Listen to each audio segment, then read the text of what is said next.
Well, Fred, we already have an international group of people watching. Nice. Yeah.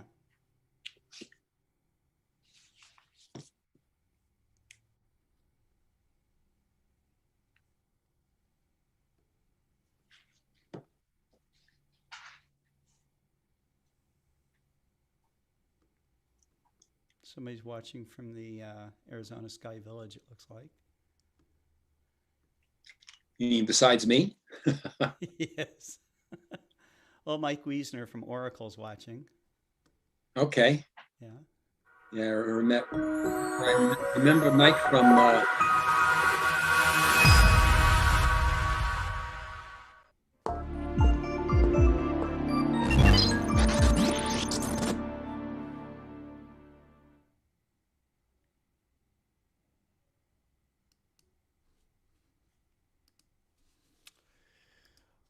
Well, hello, everybody. This is Scott Roberts here with Explore Scientific and the Explore Alliance. And this is our show, Explore Now, where we interview individuals who are movers and shakers in the world of astronomy. And today, our special guest is Fred Espenak. He's also known as Mr. Eclipse. Fred is he's a retired astrophysicist, and I have to keep some crib notes here because he's done so much. But I see that he has experience when he was getting his bachelor's degree at Wagner College. He worked in a planetarium. He studied eruptive and flare stars among red dwarfs at Kitt Peak Observatory when he was getting his master's. And he then got employed by Goddard Space Flight Center, and he used infrared spectrometers to measure the atmosphere of planets in the solar system. This guy understands a lot about our solar system, and his passion is eclipses. But Fred, you got started when you were pretty young. You were like, what, 7 years old, 6 years old, something like that? Yeah, 7 or 8 years old. I was visiting my grandparents in their summer home out in Long Island, southern New York. Okay. And one of the neighbor kids had just gotten a little 60 millimeter department store telescope and invited me over to take a look through it. And I'd never looked through a telescope before. Hmm. And it was just the moon, but I got to look at the moon through that little telescope, and I said, "Wow!" Yeah. That was the start of my 6 month campaign to get a telescope for myself.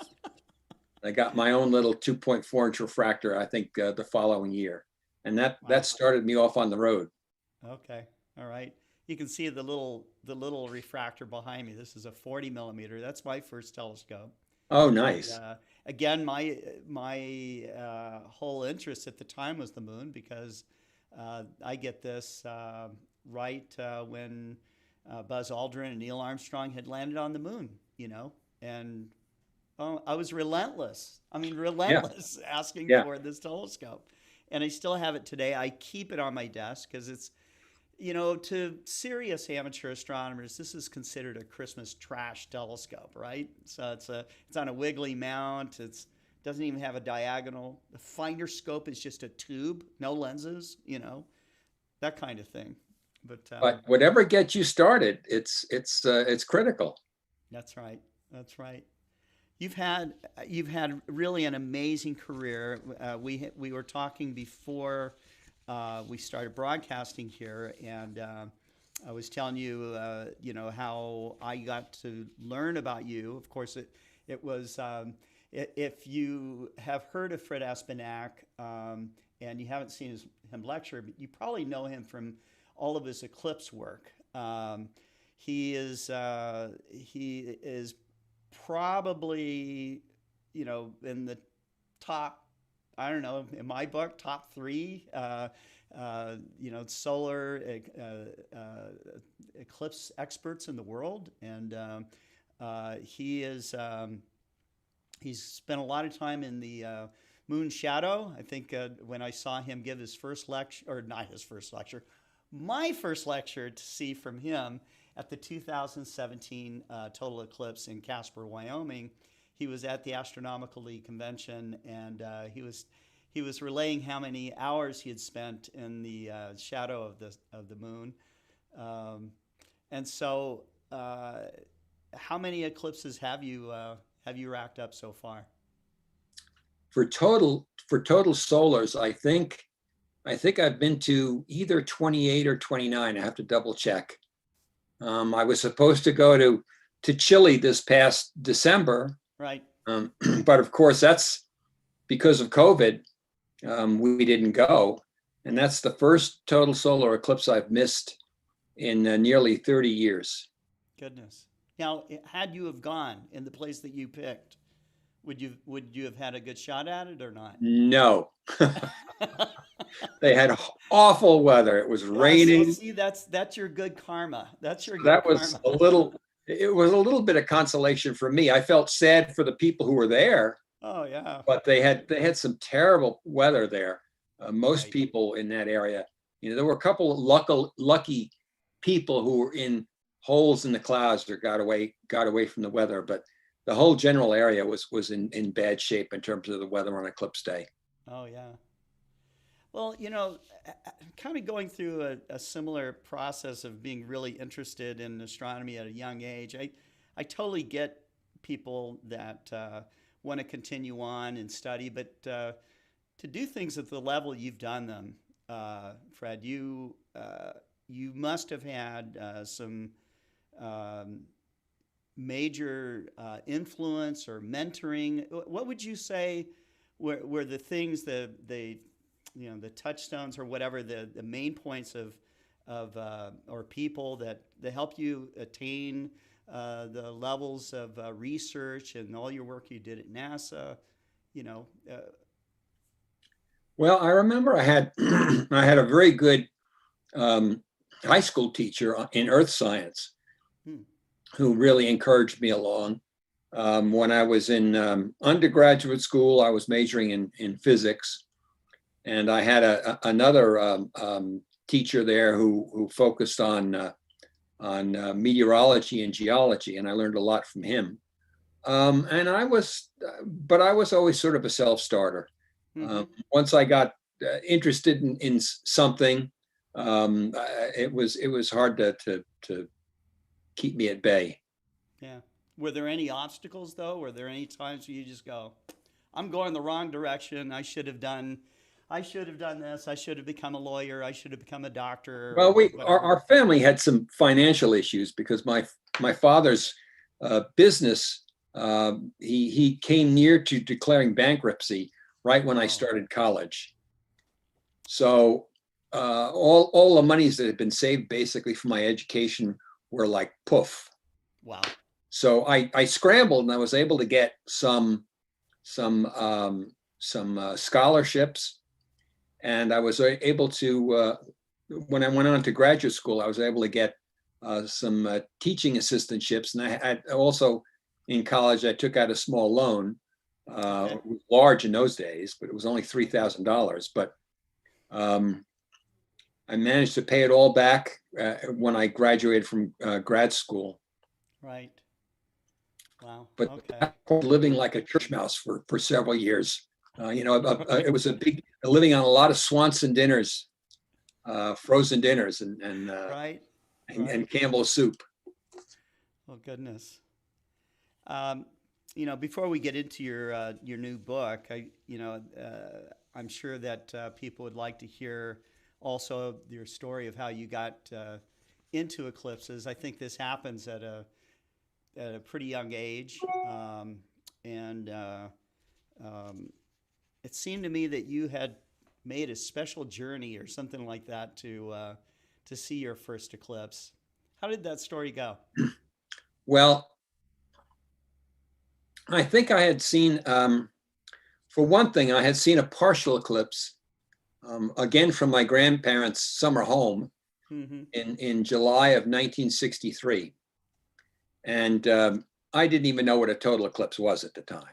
But Okay. there was a partial eclipse visible from there, which, and I didn't although I had a telescope, it was back at home with my parents. I'm not sure they wanted me to have the telescope during the eclipse. They were a little scared that maybe I didn't know what I was doing with it. And we were hearing all these stories about getting blinded by it. So I Sure. was at my grandparents without the eclipse, and I ended up watching the eclipse by looking at it in reflections in mud puddles. It was kind of Oh, a rainy day. yeah, that's a good idea. But I Right? thought, the partial eclipse seemed really interesting. I learned later on it was total up in Maine. So Oh, I wasn't that far away from the you weren't path that of far totality. away. I mean, it was probably 90% where I was in Long Island. Yeah. Um, but that got me interested in eclipses uh, as a starting point, and I started reading a Yeah. little bit more about them, and discovered about total eclipses just by reading. I had one of these little, I think it was the Golden Book of Astronomy or Golden Guide of Astronomy. These Okay. little guides, and it had a map of the United States with eclipses over the next 20 or 30 years. Hmm. And this was in like 63 or 64. And I said, ooh, there's a total Hmm. eclipse that goes across the eastern coast of the US in 1970. And I Okay. set my sights on getting into that path because I figured this is going to be a once in a lifetime chance to see a total eclipse. And Right. that was my goal for the next 6 years. By that time, I was in my senior year of high school. I think I had just gotten my driver's license 2 months before the eclipse. And I convinced my parents to let me borrow the car to drive the eclipse path. Oh, Even though it's on the east coast of the United States, yeah. we still lived 600 miles from the path. Wow. So here's this brand new driver taking the family car and driving 600 miles, just me Wow. and another classmate, and he didn't have a license. So I did Oh, all wow. the driving, and we drove down to North Carolina. We had stellar, crystal clear weather for the eclipse. Awesome. Photographed it with that little 2.4-inch refractor, Yeah. and I don't think we had even packed up the equipment yet after that eclipse when I said, this cannot possibly be a once in a lifetime experience. Oh, yeah. I Yeah. got to Yeah. see another one. Yeah. And It that was changes that your was the life when you start. see a total eclipse. I tried to explain that to people. There's lots of astronomical events that can do it, but not like an eclipse, not No, like a total eclipse. no. You are the first total eclipse I saw. I had in the pit of my stomach this feeling, like this instinctual feeling of impending doom, like Yeah, something's very wrong. yeah, exactly. Yeah. Very wrong, I mean, and I the hair just on the couldn't back of your believe neck it. is standing up, the adrenaline is pumping, your eyes are dilated, Yeah, and it's such a rush right. uh, during totality and after it's over. And Do you, the greatest thing about people who shoot a lot of people will take a video during the eclipse. It's not the images of the eclipse itself in general that's remarkable. It's the reactions of all the people who have seeing an eclipse for the first time or the second time, and Hmm. just the total pandemonium of everybody screaming and going nuts when they see this event. Right. And you've been taking people on eclipse trips for a while. When did that start? Oh, I think might have been in early '80s. I think Okay. I started doing that. And Um, just to um, make to help your uh, pay for the trips, yeah, or yeah, because to help out get that was there. the yeah. Now I've done a lot of amateur stargazing events and stuff like that, and sometimes they're kind of under control, and sometimes they're a little out of control. During a total eclipse, I think you would have moments of total out of control, right? I mean, Oh there's got yeah. to be people flipping out because they're looking up and seeing the total eclipse. Have they all gone smooth for you, or were there times where you just like go, oh my God, look what's happening? Well, at the eclipse itself, I mean, I always on the trips that I've been leading Yeah. or been a speaker on, we always have our opportunities to have lectures days before the eclipse during the trip on what people are going to see. Because often on these trips, there are a lot of newbies, people who have not seen a total eclipse before, Yeah. as well as a good sampling of people who have seen two, three, four, six, or eight, or more total eclipses. So you've got a real broad spectrum of people. So you have to give a talk that appeals to everybody. Yep. And I give the basics and show videos and photographs of what they're going to see. Hmm. But I also spend some time talking about the do's and don'ts during a total eclipse, Oh, of okay. what sort of things that are socially acceptable and which things are not. Like, don't play your big boom box playing loud music. Right. Don't cover the flash on your camera so you're not shooting a flash during Oh totality. yeah. Right. And for God's sakes, don't go near Fred during the eclipse. And do Okay. Let's talk about that a little bit. Do not go near Fred. You told me that you keep a roll of police tape with you, right? Yes, I set up a perimeter. I mean, it's not a big area, but it's enough to for me and my three, four, five tripods, Yeah. because I don't want anybody innocently and inadvertently kicking a tripod like 5 minutes before totality, especially if it's equatorial mount that I've painstakingly polar aligned, Oh yeah. uh, because that would be an awful thing for me and for the person who did that, and the consequences therein of doing something like that right before the eclipse. And I have friends who, a friend of mine was in Turkey, and they had a Yeah. big crowd from that wasn't part of their group that sort of converged on them, and Uh-oh. his tripod got kicked right before totality. Oh no. Not So your it's tripod, his not my tripod, right? tripod, his tripod. So it's He didn't so have easy to police do. tape. It's so easy to do, especially people who are not used to walking around telescopes that are set up, and Yes. everybody's curious. They want to take a look through, Oh yeah. and there are some telescopes that, yes, that's okay, but there are some telescopes that no, you No, don't no, want to no. look through that telescope, and in any case, you need to ask permission before you look into anybody's telescope. Yeah, that's a big rule. That's a big rule for any astronomy event. If it's Yeah, not your equipment, you need to be asking before you touch or look. yeah, So, and in most cases, no touching at all. Just looking is yeah. okay. But Or if you're instructed, here's how you focus it: turn this knob, yeah, and that's it. right. That's right. That's Don't turn right. that other knob that releases the counterweight. So you have like this boundary, this circle of trust. I mean, who shared? I mean, you mentioned something about when you met your wife. Could you share that with? I don't Well, know if that was sure. just for me or if you No, could no, share that with. that's fine. I'll tell you before I tell that story that I shared Okay. with you earlier. I'm going to start it off by saying that I went to an eclipse in India in 1995. That's Okay. over 25 years ago.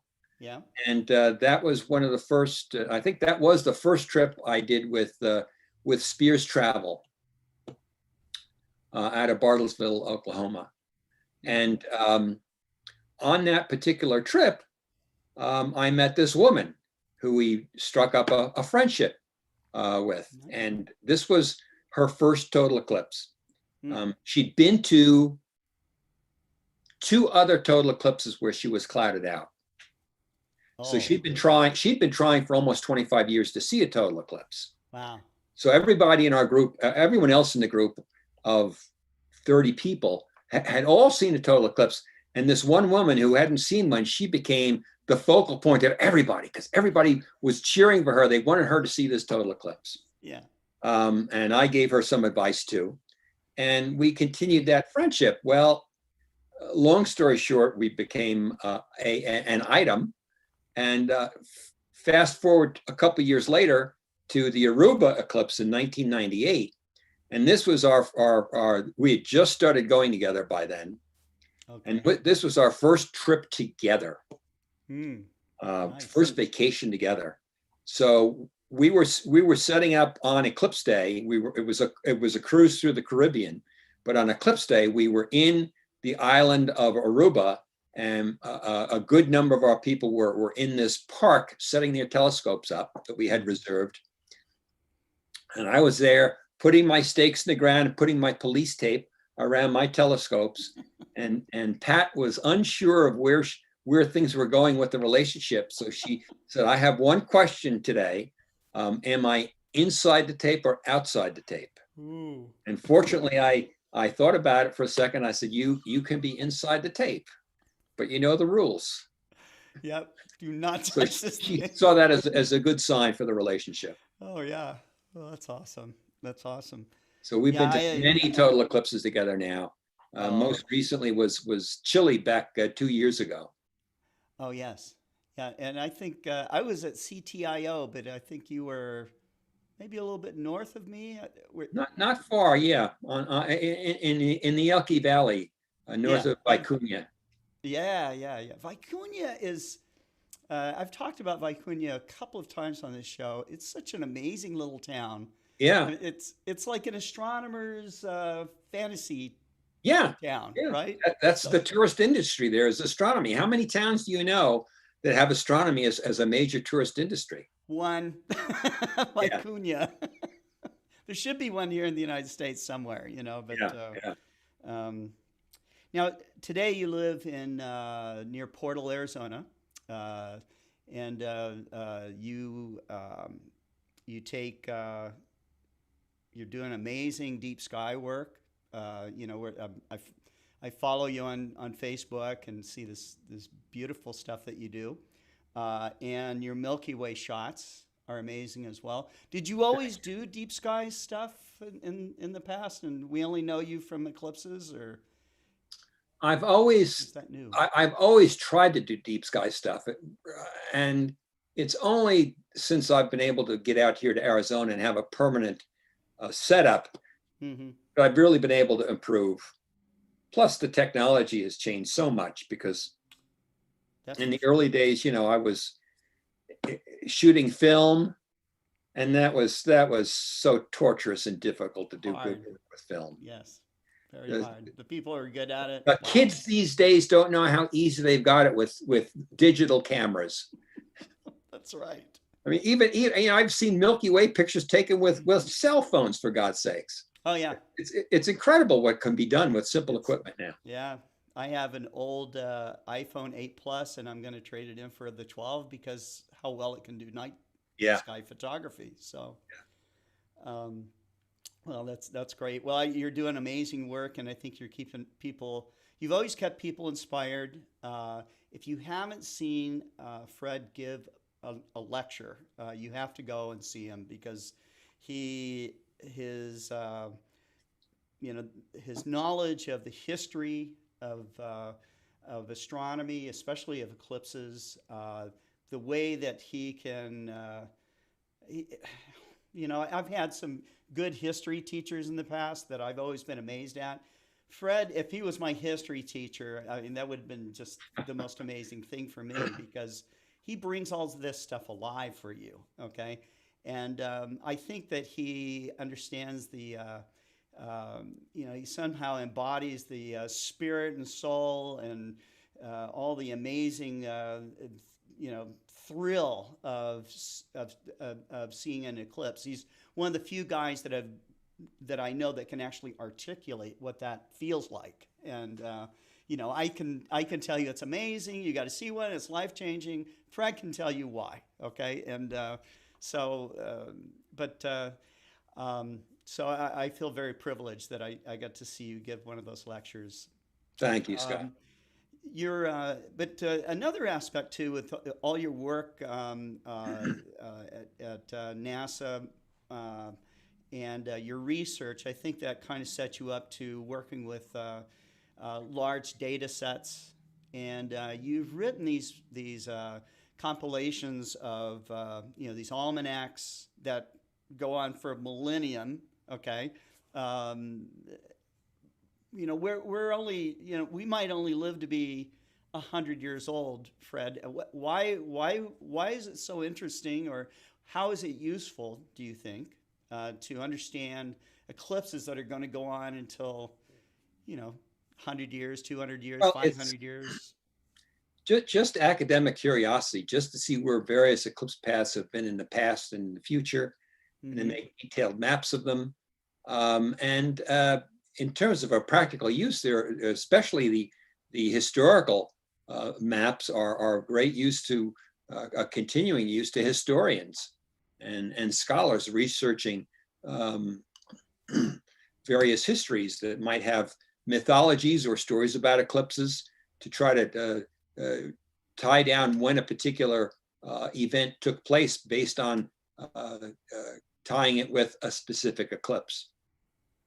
Yeah, I guess I remember hearing a story about Captain Cook accurately predicting an eclipse to get supplies on his ship, and told Columbus. It was Columbus. it was Columbus. Okay, Columbus. See, Yeah, he was that's in the what. Caribbean, and I think it was on his fourth voyage. His ship had shipworms that were eating away at the hull of the ship, so they had to scuttle their ship on the beach. I don't remember if it was Jamaica or someplace down in the Caribbean, Uh-huh. and they had to wait until they were rescued by the next ship from Spain. Holy smokes. So they were sort of at the mercy of the indigenous people who were living on the island. And with, you can imagine a bunch of sailors who have been at sea for a year or two, and now they're let loose on the island. Right. These guys were They're going to not the really most behave themselves, well-behaved right? house guests, and they sort of outwore their welcome. And I imagine. Columbus was relying on the indigenous people for supplies and food, and things got kind of tense there at some point. And but Columbus knew that there was going to be a total lunar eclipse based on the almanac that he had on the Okay, ship. I see. And he used the timing. He didn't know his exact location, but he was able to predict well enough when the eclipse would begin. And he told the indigenous peoples that if you don't continue to supply us with food and drink, we're going to incur the wrath of the gods against you. And the lunar eclipse began, and he got the local folks to agree to continue supplying food to them until they Oh got my rescued God. by the next ship. Wow. I can just imagine him at mid-eclipse going, okay, Yeah, you see what you did? Now, do you agree or not? yeah, yeah. That was a big gamble on his part. Oh I yeah, think he was huge. caught between a rock and a hard place, you Yeah, know. I'm sure he was playing with his life and the life of I don't his. remember how long it was. I mean, it was months before the next ship came along. Oh my goodness. Well, that's amazing. Well, let's get into talking about your book. You've written a number of books. These almanacs, of which you can find on your website. And I actually did put a link up in this posting where they could buy your new book, which is you know a 50 years of astronomical.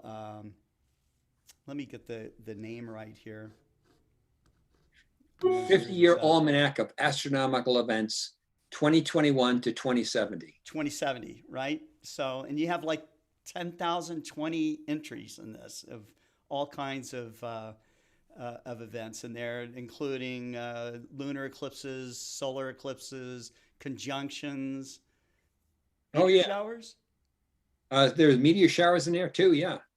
Let me give you a little walkthrough Okay, of please do. what the book is. I've got a couple of Okay, PowerPoint slides.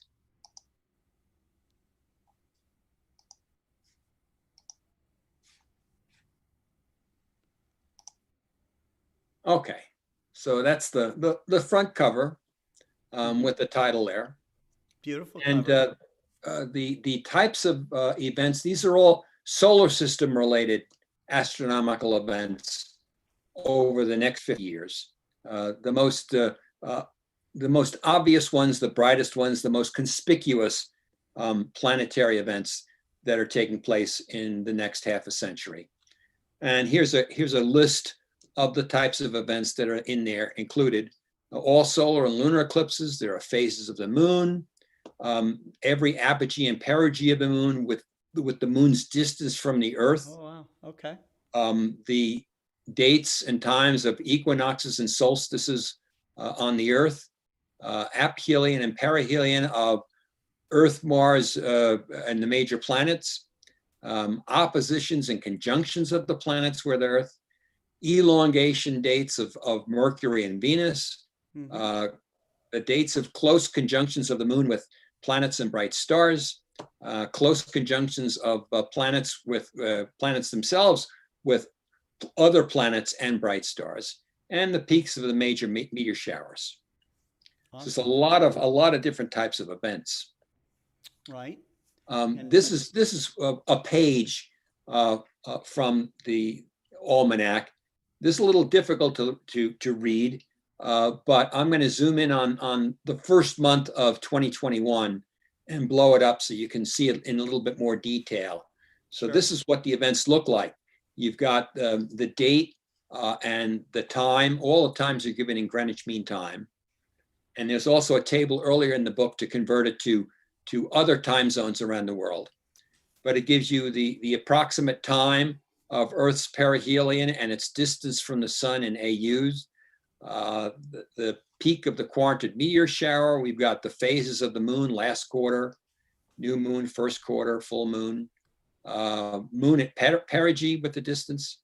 hmm Here's a conjunction on January 11th of Venus, 1.5 degrees from the moon. Jumping down on January 24th, Mercury was at greatest elongation over 18 degrees east of the sun. Saturn in conjunction with the sun, Pollux close to the moon, and Jupiter in conjunction with the sun. Wow. So it gives information like that with dates and times so you can pin this stuff down specifically. There's always something going on in the sky. I'm Yeah, often asked, Scott, what's happening in the sky right now? And I'm going, name it. There's all kinds of things happening. yeah. It's nice if you are an outreach person, or you're teaching a class, or you're leading an astronomy club, to be able to follow through on all this. And while calendars that you might buy or something like that are nice, they only kind of zero in on just a couple of things through the week.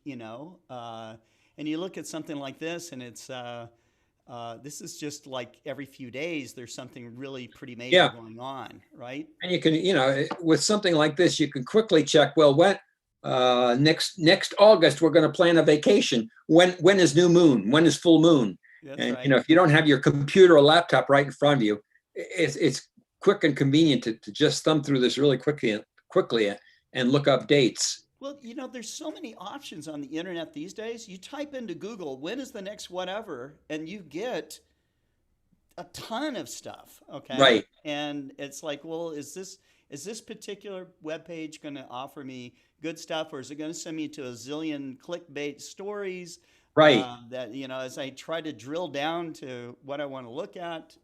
Um, there might have been a once upon a time when the internet did not have so much advertising in it, okay, where it held the promise of being a great resource, and of course, which it is. We're on the internet right now.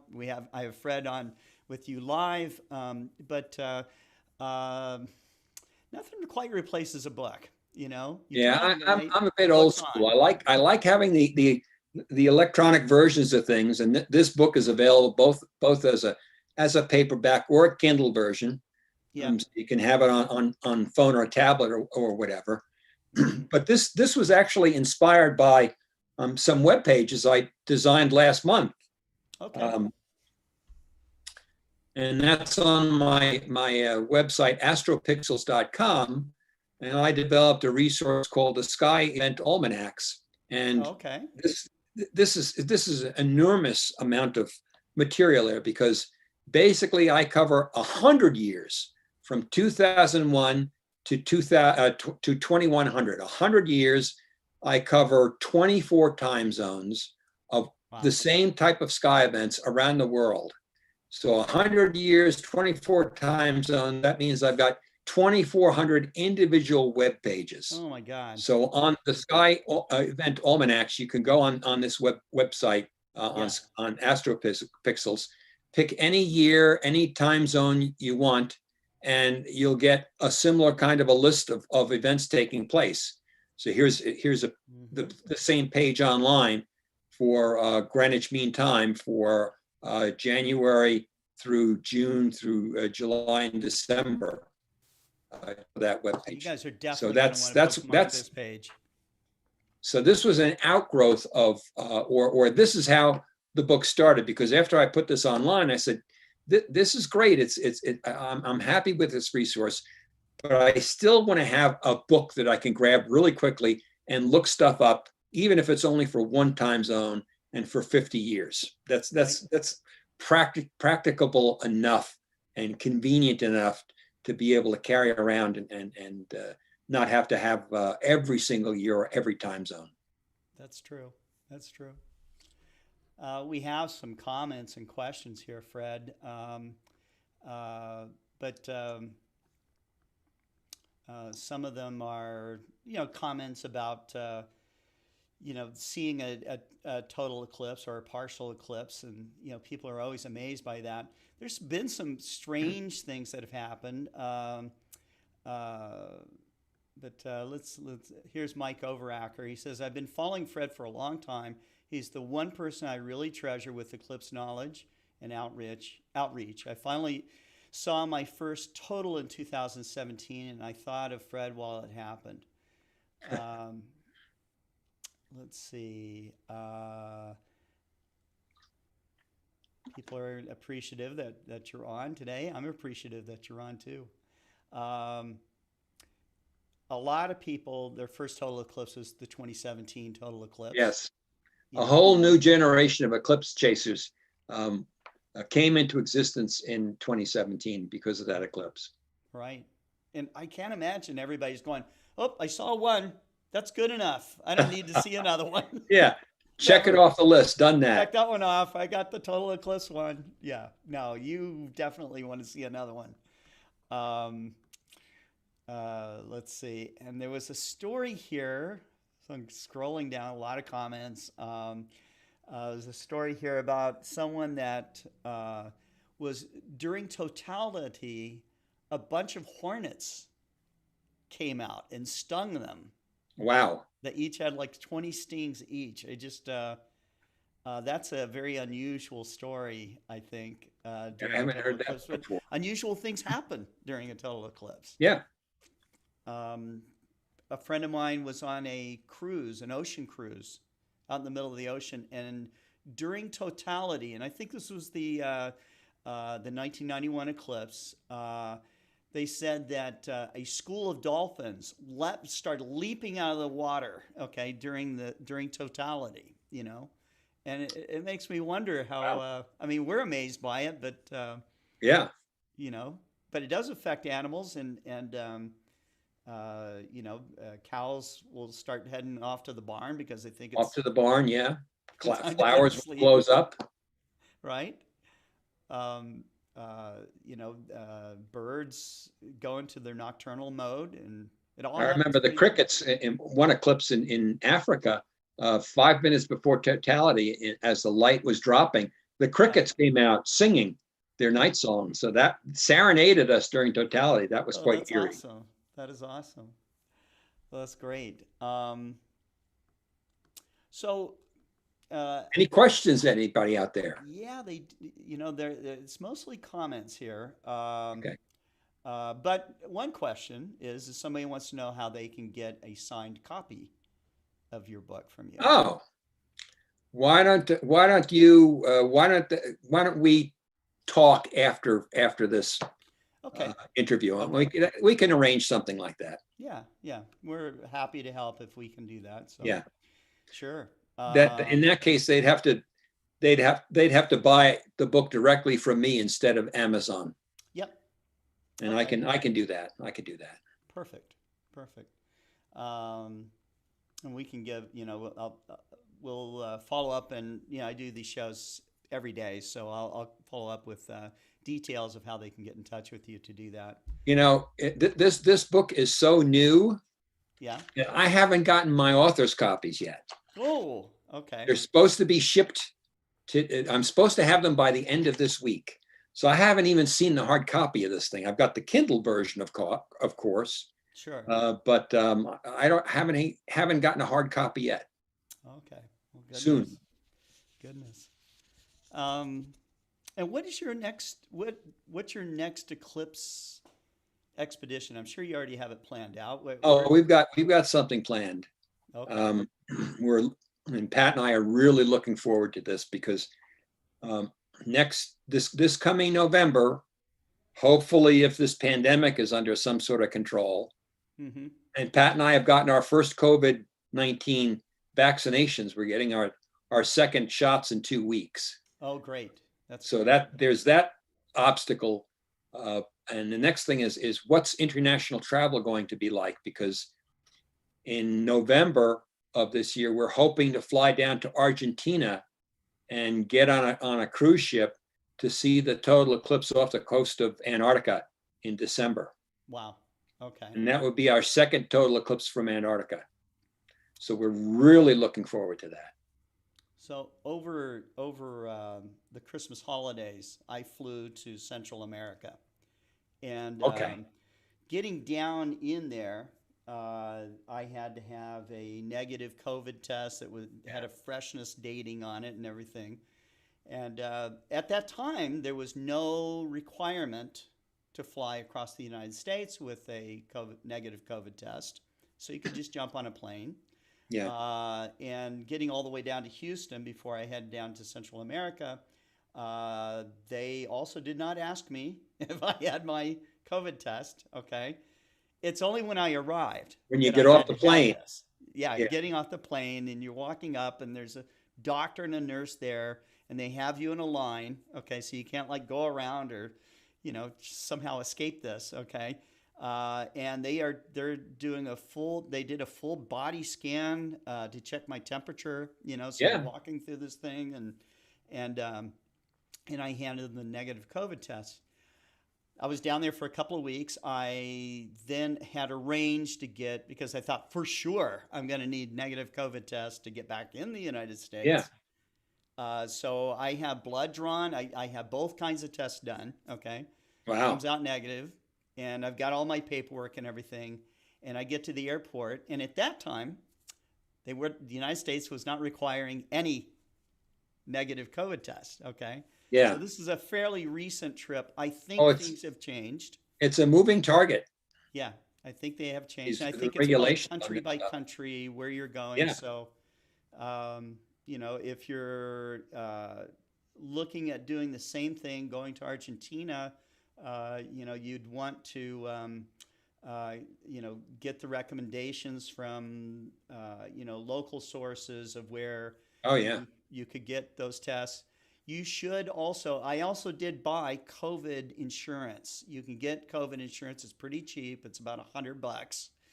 And they will life flight, like an ambulance flight, get you out of the country and treat you. Okay. Yeah. And you can get, it's like, I don't know, $800,000 Oh yeah. coverage for like Oh $100. So yeah. it's worth Evacuation it. insurance. Yeah. Yeah, Is it's well worth worth it. it if you're going to unusual places. That's right. But aside from that, I think that it's going to be pretty, pretty easy, and a lot of people would have had their vaccinations by that time. Some countries in South America, Central America, are not getting much of the vaccination though, Yeah. and so I'm hoping this they may not Johnson be and Johnson vaccinated. vaccine is going to get a much higher distribution because it doesn't require the stringent handling, refrigeration that Right. the others do, and it's one shot. So that Mhm. could be a real game changer around the Oh, world. I think so. I think so. Yep. So, but uh, Fred, I can tell by the audience that you are admired, loved, appreciated. I'm just doing what's fun. Right. You told me that, but when we started the program, that you started off as an amateur because I was talking about my experience with professional astronomers when as an amateur astronomer, I'm of course still an amateur astronomer, but I went to Mauna Kea to film the total 91 eclipse from the summit in front of the CFHT telescope with the program NOVA, which they aired later, it was a real honor to go with them and do that work.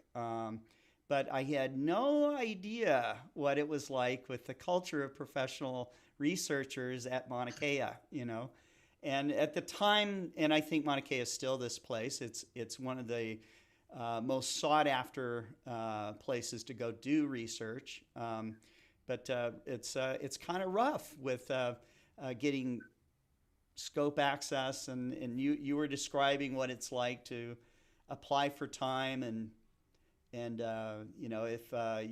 you get your whatever days allotted to you, and you get up there, if it's cloudy or snowing or My watch is yelling at me. It's telling me I need to stand now. oh, you need to stand. Okay, that's cool. I'm just getting up a little bit.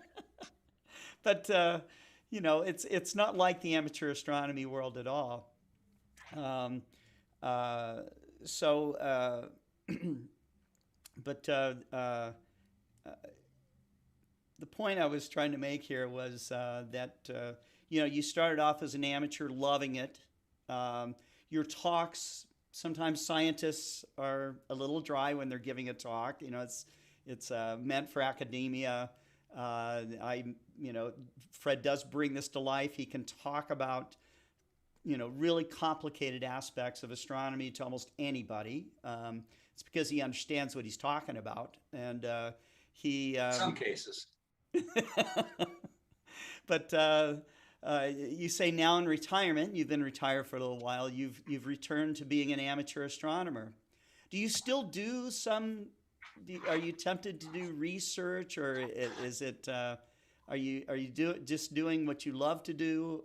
I would imagine you love being a researcher too. Yeah. Mostly, I'm just playing, having fun, Okay. enjoying not having to write proposals. Right. And my wife always warned me. She retired before I did. Hmm. She always warned me before I retired to rest up. Yes. Because I'm finding retirement to be exhausting. All of my friends tell me that. I'm not retiring, folks. It's too much work.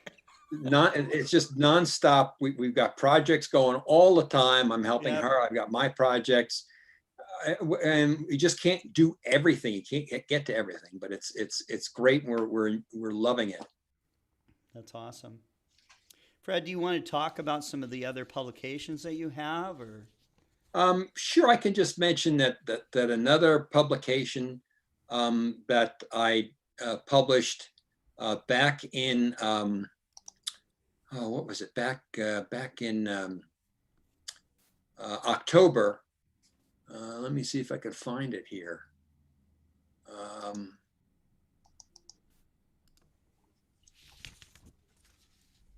Let's see, I have to get out of this point here.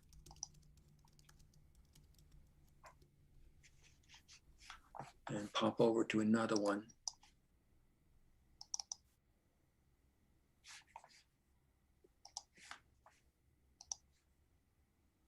Okay, there we go. Am I still sharing this? Yes, you are. Okay. So back in October, I published something called the Eclipse Almanac, and it's actually five volumes. Each volume covers 10 years, but each volume is a self-contained, simple reference for 10 years of solar and lunar eclipses. So, for instance, the first volume that covers 2021 to 2030 has got information on 22 solars and 22 lunars during that period of time. Mm-hmm. This is what the solar eclipse maps look like. There's a map showing where each eclipse is visible from. This is the eclipse coming up in June of this year. That is this orange path up here is the path of annularity. So it's an annular eclipse that begins at sunrise in Ontario, sweeps across the North Pole and ends in Siberia. Don't know if the borders are going to be open to Canada to get up to that path, but this gives an example of what the solar eclipse maps look like. Here's a lunar eclipse for the next one coming up this coming May, and this one is best viewed from the western U.S. It's a very short totality. It's only someplace I've got it down here, 15 minutes, 16 minutes, the duration of totality. So that's coming up, and give you an idea of what the maps look like. The map of the moon's path through the Earth's shadows above, and then below in the lower left is the map showing which part of the Earth will see that particular lunar eclipse. You know, these are great visualizations of graphics and stuff. Did you play a role in developing these kind of eclipse graphics? Well, it's all software I've written over the years. Oh wow! Based on what I had other maps that I've seen, in some cases old maps from hundreds of years ago, using some of the techniques that they used. This just gives you a view of all five of the volumes, and they're all available through Amazon, and they've all got Kindle versions as well. So, for instance, the simple thing is if you just want to know upcoming eclipses, you can just take one small bite and get the first volume, 2021 to 2030, and you've got all the solar and lunar eclipses for one decade. Awesome. And they're so reasonably priced, so. That was the goal. A lot of these big books that I've published that have hundreds and hundreds of pages, all those pages add up and bring up the price of the book. And not everybody wants to have a book on their bookshelf that covers 5,000 years. They just want to know about next year and the next decade or so. So I thought this is sort of the opposite end of the spectrum of some of the other books I've published. Right. Wonderful. Well, let me see if there's any other questions here. It's been great to have you on. I think we've answered most of people's questions. Somebody wants to put down another question. If you have another questions, we've got a few more minutes here. But of course, everybody should be getting ready for the April 2024 total solar eclipse through Absolutely. the US and southern Canada.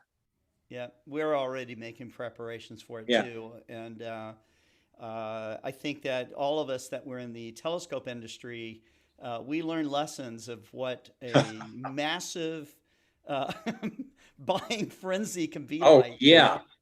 know, I don't because know. I don't know if you can have a warehouse with enough telescopes and solar filters when an eclipse like this comes along. yeah, and a heavy day of ordering here at Explore Scientific is, oh, I don't know, 800 orders a day. We had in one day, and this is like just weeks before the eclipse, 35,000 orders Yeah, in one day. yeah. Okay, it was just nuts. It was nuts. I It believe it. literally broke our ERP system, uh, and uh, but the website kept churning out the orders. It was crazy. Um, so we've learned some lessons on how to deal with something like that, and I think we'll do a much better job for these next eclipses. But we also have a 2023 annular eclipse that's going to happen. Right. So I think there's a place in Texas where both of these eclipses will crisscross. I'm not sure Exactly. exactly Yeah. where that is. I plan to be in Texas for those eclipses. I think that weather prospects look pretty good, but that's just me thinking about that. So I don't have I don't have the insight that Fred has, but if you want, Texas right now looks like a good choice. does it? Okay, yeah, I would, if possible. And his eclipse tours fill up fast. Okay, in fact, maybe your next eclipse tour is already filled. But if you can, it would be an amazing experience to travel with Fred and to see an eclipse with him.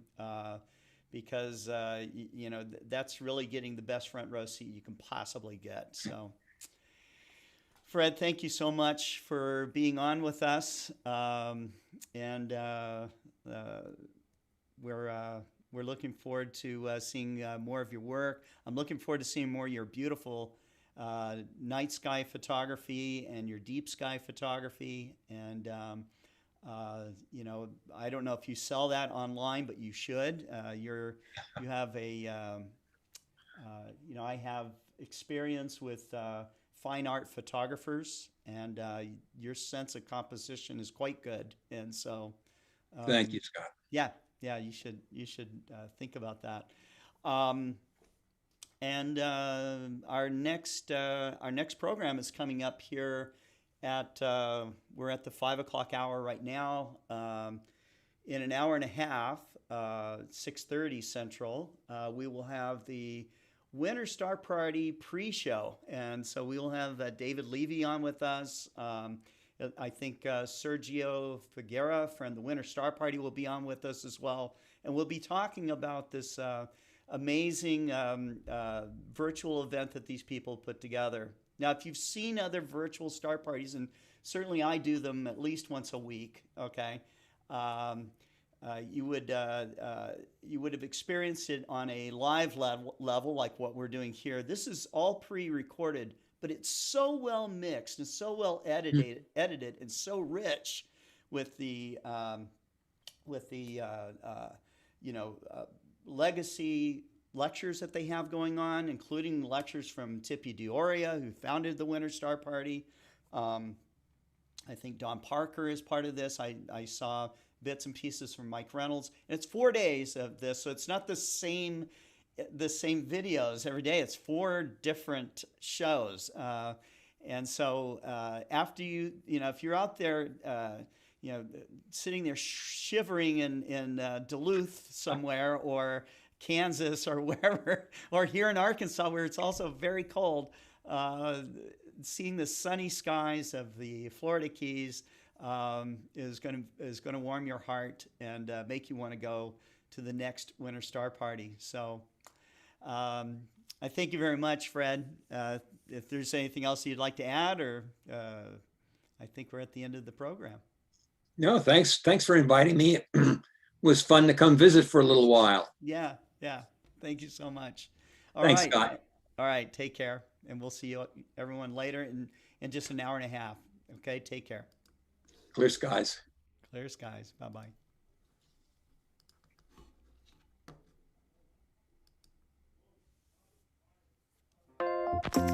The Southern Cross Astronomical Society of Miami, Florida is proud to present the 2021 Winter Star Party Virtual Edition, February 8th through the 11th. Because of COVID, we will not be able to get together in person this year, but we won't let that stop us from getting together online with old friends and make some new ones. There will be all new presentations about double stars, astroarchaeology, Mars exploration, and more.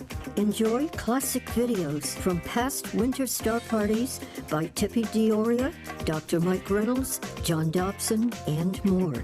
Then join us February 8th through the 11th from 7 to 11 p.m. Eastern Standard Time on www.explorescientific.com/winterstarparty. Mark your calendar. See you there.